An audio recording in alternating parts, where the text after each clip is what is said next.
Well, we begin today with the trial for the man who shot Trooper Paul Butterfield and some of the first emotional and startling testimony in this case. 24-hour News 8's Leon Hendricks was in court as one of the first people to find the fallen trooper testified. Leon joins us live from Ludington. Leon. Sue, good afternoon. Let me tell you, some of this testimony that we've heard at the start of this trial here, absolutely difficult to listen to. We're hearing from some of the people who were first to come across Trooper Butterfield after he was shot here in Mason County. They're taking us back to that September 9th evening when this tragedy happened, just 20 minutes after Trooper Butterfield's shift started. We're going to play some of that for you in just a moment, but first we want to talk a little bit about opening statements. That's what led the morning, and they were pretty straightforward. The prosecutor came out, laid out his case, laid out a timeline for how things would play out in this trial, showed the jury the witnesses that would testify, and in the end, as prosecutors always do, he said that he was expecting the jury would come back with a guilty verdict. Now, what was a little bit unusual was the defense attorney's opening statement, and really it didn't amount to much as far as what the defense might be, if there will be one. Of course, the defense doesn't have to put on a case. It's the prosecutor's burden to prove this case beyond a reasonable doubt,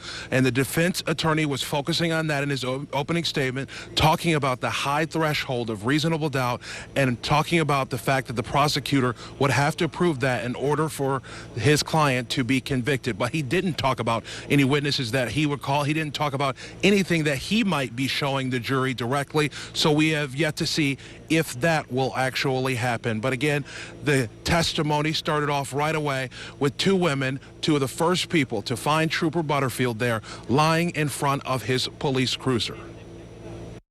Yes, he was conscious. He didn't answer or talk to me, but he did pick up his head, and he was patting his chest.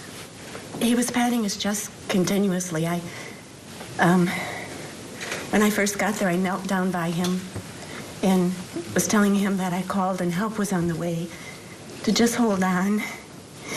And he picked up his head, and that's when I, could see the wounds, and he just kept patting his chest.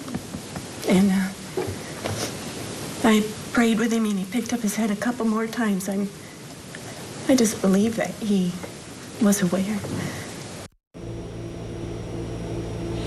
So just difficult testimony to listen to. Where I'm seated in the courtroom, I'm right behind Trooper Butterfield's immediate family, his father specifically, and he put his head down repeatedly during that testimony, as so much of it was just hard to listen to. But one of the moving moments was as that woman you just heard testifying walked out of the courtroom, he looked right at her in the eye and said thank you. It was clearly a feeling of gratitude, not only for her testimony, but clearly for the comfort she was trying to give his son and what would end up being his last moments. Now, this is just the beginning of the trial. We expect it to go for at least 8, maybe 9 days. We'll be covering it, of course, as it happens at woodtv.com. And, of course, the latest tonight at 5 and 6.